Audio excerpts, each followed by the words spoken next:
Muy buenas y bienvenidos a un nuevo vídeo de Leyendo el Monte. Esta vez traemos algo un poquito diferente porque vamos a hacer un análisis completito sobre la situación del salmón atlántico. Tristemente, el salmón atlántico es una especie catalogada como vulnerable.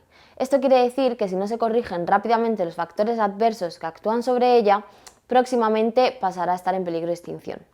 El salmón es una especie que a nosotros nos fascina por su emocionante vida. Pero bueno, en su ciclo biológico hablamos un poquito más detalladamente en el vídeo anterior. En este vídeo nos vamos a centrar más en el peso cultural que tiene la especie, las amenazas a las que se enfrenta actualmente, la evolución de las poblaciones en España y vamos a tocar el tema que a menudo crea polémica, la pesca, sus efectos sobre la especie y su gestión. Quien haya visto nuestras historias sabrá que hace poco estuvimos en Asturias cuando se abrió la veda de la pesca con muerte del salmón atlántico. Tuvimos la suerte de que unas personitas muy bonitas nos abrieron las puertas de su casa y nos lo enseñaron todo sobre el salmón, su pesca y la tradición del campano. Para quien no lo sepa, el campano es el primer salmón que se pesca de la temporada. Y es que en la Edad Media, cuando sonaban las campanas, anunciaban los primeros avistamientos de salmón, y esto significaba una importante fuente de alimento para el pueblo. Hay 3 ríos fundamentales en los que se pesca el salmón en Asturias: el Narcea, el Sella y el Cares, y hay un campano por cada río. Además, el primer campano de los 3 ríos será también el campano de Asturias. Se hace una celebración y se subasta este primer salmón normalmente entre restaurantes. Este año se subastó el del Narcea, que fue también el de Asturias, a 19.300 euros, para que os hagáis una idea. Y es que pescar este primer salmón no es nada fácil, porque cuando se abre la temporada hay muy pocos, si los hay, en el río. Recordemos que el salmón es una especie anádroma. Vive en el mar creciendo y alimentándose y vuelve al río en el que nació a desovar. Es en este remonte de nuestros ríos cuando se aprovecha para su pesca, y a principio de temporada pues todavía han llegado muy poquitos.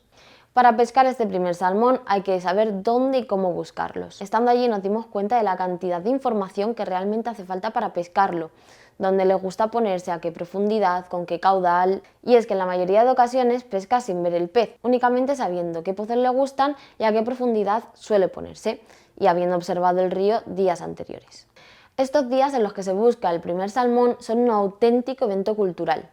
Nos dimos cuenta de que en los pueblos no se habla de otra cosa.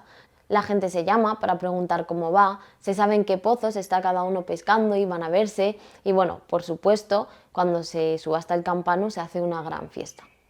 Por último, y ya para terminar con el tema del campano, otra cosa en la que nos dimos cuenta allí es de que hay un pique entre ríos brutal, sobre todo entre el Sella y el Narcea. Y también como que vimos que en el Cares no hay tanta cultura del campano. Bueno, cerramos ya el tema cultural, muy bonito, pero ahora vamos con el tema que suele generar polémica. Pesca sí, pesca no, y como siempre no hay una respuesta cerrada y absoluta. Se tenga la opinión que se tenga sobre la pesca, nos guste más o nos guste menos, nosotros queremos dejar claro que hablamos de ella desde el punto de vista de la gestión. La pesca es algo que se lleva a cabo en nuestros montes, en nuestros ríos, y hay que tenerla en cuenta y gestionarla. Parece casi automático pensar en que si la especie está catalogada como vulnerable, pues se prohíbe la pesca. Pero ¿es la pesca el único factor que pone en peligro al salmón atlántico? Spoiler, no. No es realista prohibir la pesca, como no es realista prohibir las miles de canoas que bajan cada día por el Sella con gente untada en crema solar, ni cerrar las centrales hidroeléctricas que dificultan la subida de salmones. No se puede gestionar una especie obviando factores como la economía o la cultura, porque aunque sea idílico, no es viable. En la práctica, la solución está en una gestión integral de todos los factores que amenazan al salmón. Bueno, os podéis imaginar la cantidad de amenazas naturales que tiene un animal que vive en el río y migra al mar y hace miles de kilómetros en los que se encuentra con un mogollón de depredadores. Pero además, actualmente se está encontrando con nuevos riesgos y nuevos obstáculos. Vamos a mencionarlos y luego hablaremos un poquito más en detalle.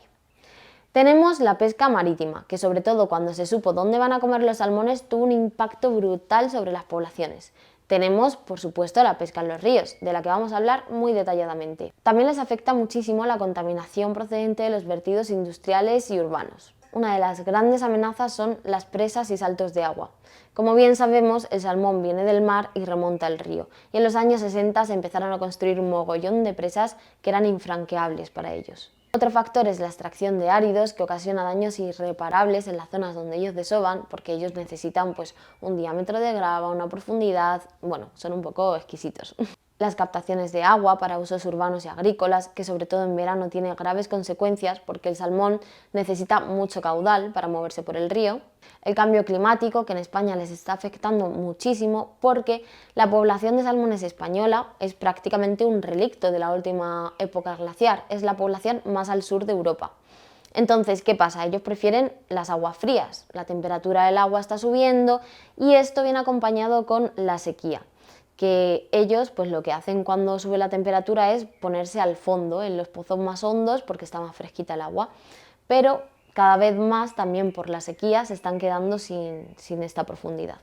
Otro factor son por supuesto los depredadores, que no vamos a entrar en sus depredadores naturales, pero sí que vamos a hablar de un nuevo depredador. Y bueno, hay una última amenaza de la que nadie habla y que no aparece en ningún lugar, pero nos parece tan obvia que la vamos a mencionar. Resulta que en uno de los ríos salmoneros más importantes, que es el Sella, bajan a diario miles de canoas repletas de gente que en muchas ocasiones no hacen un turismo responsable o deportivo. Una evidencia de esto es la cantidad de chiringuitos que se han abierto alrededor del Sella. ¿Realmente nadie va a hablar de toda la carga de crema solar, la basura que generan y el movimiento de las aguas? Por supuesto, esta actividad es clave en la economía de la zona y no decimos que se prohíba, pero no sé, destinar una parte a hacer estudios, a hacer controles de calidad del agua, limpiezas del río, gestionarla un poquito. Bueno, vista esta larga lista de amenazas a las que se enfrenta nuestro pobre salmón, vamos a ver cómo ha sido la evolución. Bueno, tengo ahí la chuletilla porque menuda chapita. Vamos a ver cómo ha sido la evolución de las poblaciones y para ello vamos a remontarnos un poquito en la historia. En España hubo mucho salmón. Un estudio de 2003 de la pesca de salmón en España, de Luisa Utanda Moreno, comenta que en el Sella llegaron a capturarse en una temporada, en un año, 10.000 salmones en el siglo XVIII. También os digo que el seguimiento oficial de las capturas empieza a hacerse en 1949, así que con pinzas. También comenta que los obreros contratados para zonas próximas a ríos salmoneros se quejaban y exigían que no se les alimentase más de 2 o 3 días a la semana con salmón. ¿Qué ha pasado con estas poblaciones? Vamos a utilizar unas tablas que aparecen en este estudio de 2003, que aunque se haya quedado un poco antiguo, a mí me gusta porque analiza justo los años en los que empieza el declive. Vamos a hablar de las comunidades autónomas principales para el salmón, que son Galicia, Asturias, Cantabria, y vamos a hablar también de un río navarro que es el Bidasoa. En País Vasco hay algún salmón, o eso dicen ellos, pero no tenemos los datos. Vale, vamos a poner las tablas por aquí, y esto lo leo, os pongo las tablas por aquí. Vale. En los 4 casos la evolución es parecida. En la posguerra quedan pocos salmones porque había que comer. Luego hay unas décadas buenas, la década de los 60 da mucho salmón y desde los 80, 90 el descenso de poblaciones es impresionante, hasta que en el 99 todos los ríos se quedan un poco pelados. Aquí hay que mencionar que, como veis, hablamos de capturas, entonces yo imagino que este número también se ha reducido porque se ponen cada vez más restricciones y se vedan zonas para la pesca. A mí lo que me parece increíble es que efectivamente estemos hablando de capturas. O sea, si el salmón no se pescara, aquí nadie miraba para él, no se sabría cómo han descendido las poblaciones, se empezarían, yo qué sé, a hacer presas y aquí el salmón se extingue y no se entera ni Dios. Y esto es así como mínimo hasta el año 2006, en el que he encontrado un documento que dice así: no existen recuentos directos de los salmones que remontan los ríos cantábricos, salvo algunos inventarios incompletos y discontinuos. Tampoco se han aplicado de forma sistemática otros métodos de censo que hayan permitido cuantificar el tamaño. De modo que la única valoración posible sobre el nivel global y las variaciones numéricas de las poblaciones deriva de las estadísticas de pesca. No sé si actualmente ya sí se harán estos censos, espero que sea así y que yo no los haya encontrado. Donde sí llevan un estudio chulo y actualizado y he encontrado un mogollón de datos es en el río Bidasoa. Vale, ahora sí, ya teniendo una idea sobre cómo han evolucionado las poblaciones y de las amenazas a las que se enfrenta el salmón, vamos a hacer un poquito un análisis más detallado. Ya en 1920 se empieza a ver despoblación y se empieza a hablar ya de las amenazas. Y en 1945 el Marqués de Marzales destaca 3 problemas principales: las presas en los ríos Urumea, Bidasoa y Oria, que en cada uno de estos ríos había hasta 10 presas infranqueables por los salmones, la grave contaminación del río Nalón con restos de carbón y la pesca abusiva en casi todos los ríos. En la década de los 50 empieza a haber muchísimo más guardas de pesca para evitar este problema, pero sin embargo las presas y la contaminación siguen aumentando. A País Vasco, que fue un buen productor de salmón, llega la industrialización, que supuso la contaminación de casi todos sus ríos, y desde los años 50 ya no tienen casi salmón. En los años 60 se siguen construyendo muchísimas presas y un ejemplo crítico fue la presa de Arbón en Navia. En el río Navia estaba una de las poblaciones salmoneras más importantes del Cantábrico. Bueno, pues desde la inauguración de esta presa tardó menos de 5 años en extinguirse. Por suerte, no todo va a ser malo, ya se toman medidas para casi todos estos problemas que hubo. Se han descontaminado ríos, se ha invertido en depuradoras y se han hecho y mejorado escalas para peces para que las presas puedan ser franqueables por los salmones para facilitar su subida. ¿Qué pasa? Ahora vienen nuevos problemas. Vamos a volver un momento al estudio de 2003 porque hay una cosa que me interesa y es que no se habla de sequía como tal, pero ya se empieza a mencionar la escasez de agua. Ya habla de que las escalas de peces solo funcionan si hay abundante agua y de que en los años con escasas lluvias suben menos salmones. También habla de que empieza a haber inviernos más suaves que hacen que no haya reservas de nieve en las alturas. En 2003 ya se detecta esta falta de agua y ahora es crítica. Como decíamos antes, el impacto del cambio climático en las poblaciones españolas es muy grave y esto, pues acompañado de la sequía y de los desvíos de agua, está suponiendo que las escalas para peces que minimizaron el problema de las presas no estén funcionando.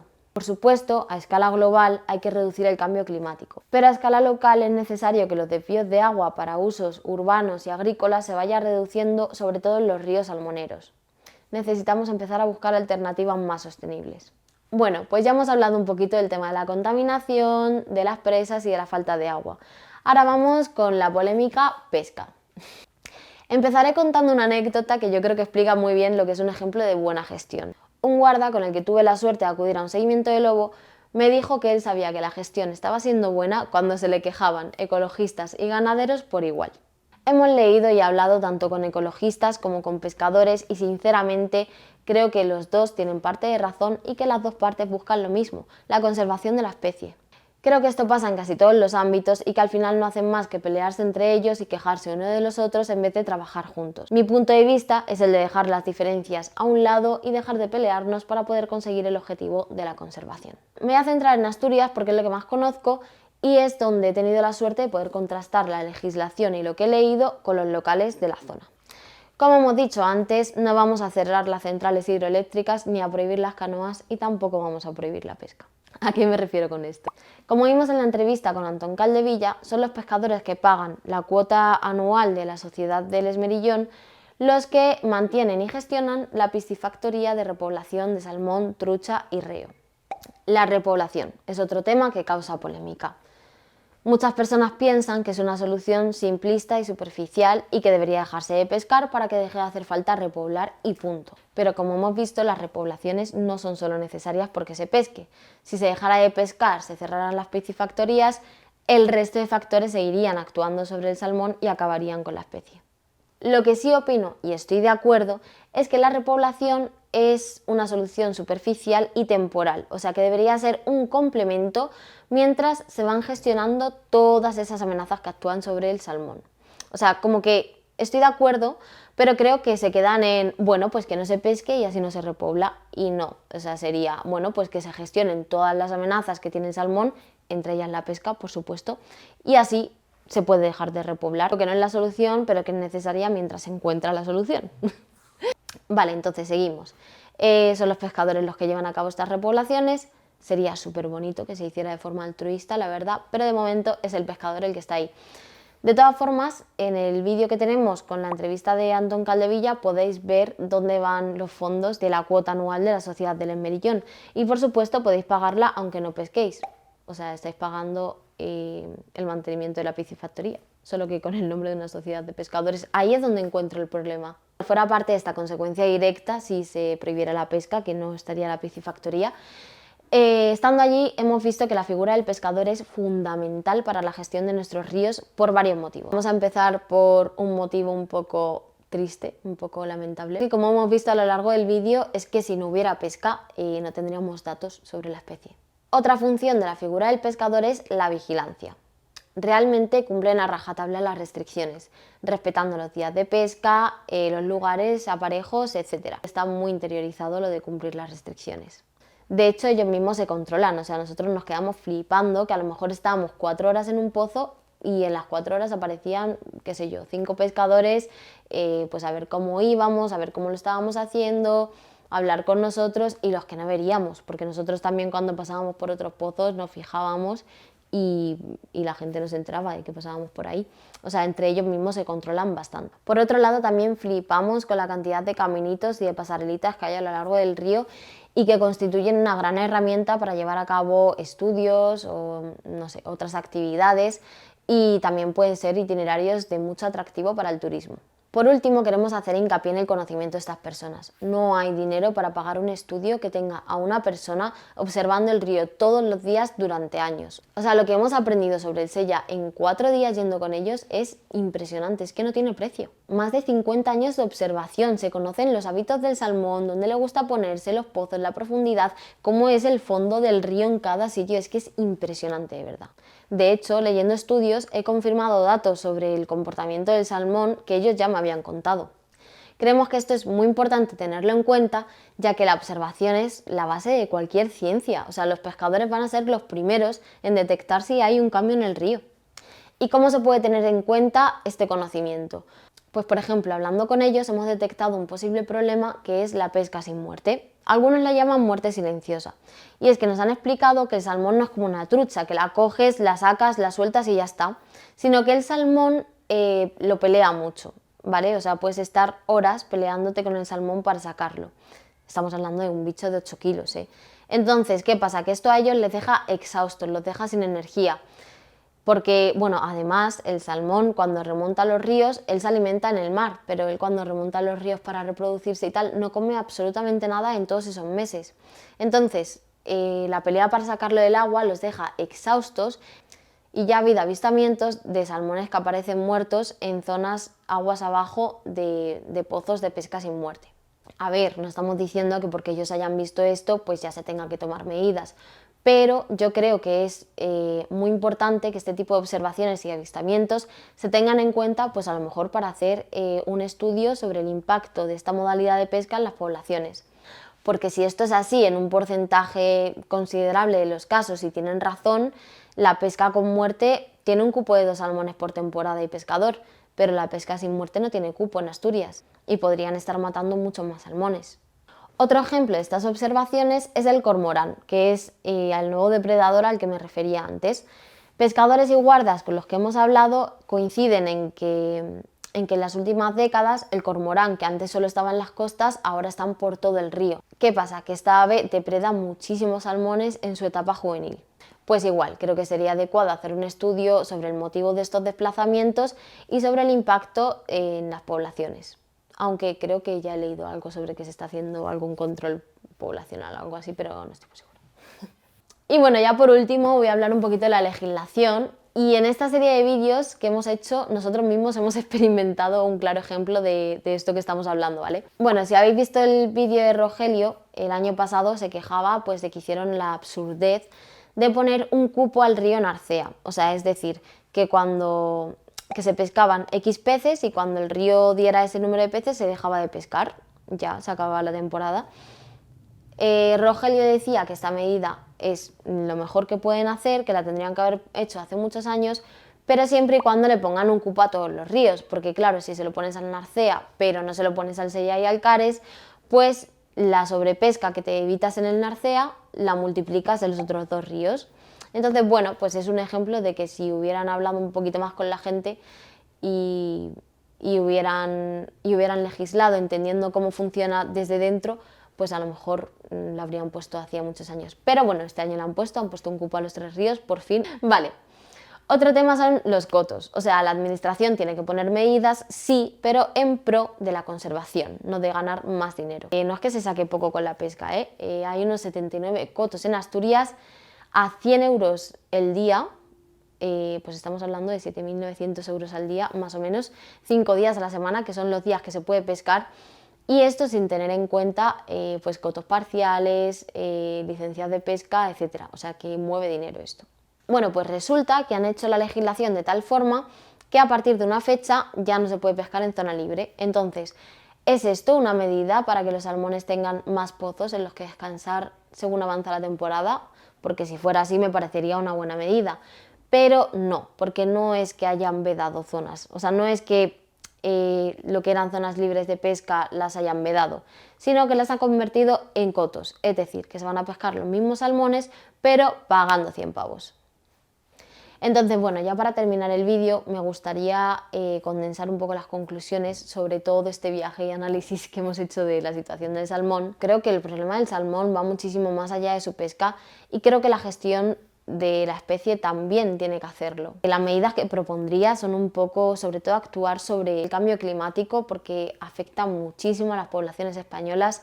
Creo que se debería gestionar la pesca desde un punto de vista más lógico. O sea, escuchar un poquito a la gente, saber cómo funciona desde dentro. Se tiene que tener muy en cuenta a los pescadores, no por pescadores, pero por personas que se tiran horas y horas en el río durante todo el año. Creo que pueden ser muy buenos indicadores sobre lo que está pasando en el río, pueden dar mucha información, promover estudios que a lo mejor son muy necesarios. Bueno, por último y por supuesto, en este ámbito y casi todos, creo que tenemos que dejar un poquito de lado las diferencias para unirnos todas las personas que queremos la conservación de la especie. Me da igual por lo que sea, por ecologista, por vegano, por pescador. Creo que tenemos que dejar un poquito de lado esas diferencias para poder hacer algo realmente útil. Porque no se está haciendo, solo estamos evitando que los otros hagan. Entonces, bueno, esas son un poco mis conclusiones. Con casi todos los temas que trato acaban siendo un poco las mismas, que nos quedamos un poco en lo superficial y no vemos más allá todos los problemas que hay detrás. Y nada, bueno, pues espero que os haya gustado este vídeo, un poquito más denso. Os he dado una chapa buena, pero ya me he quedado a gustísimo. Así que nada, muchas gracias por veros este vídeo y nos vemos en la próxima. Yo creo que ya...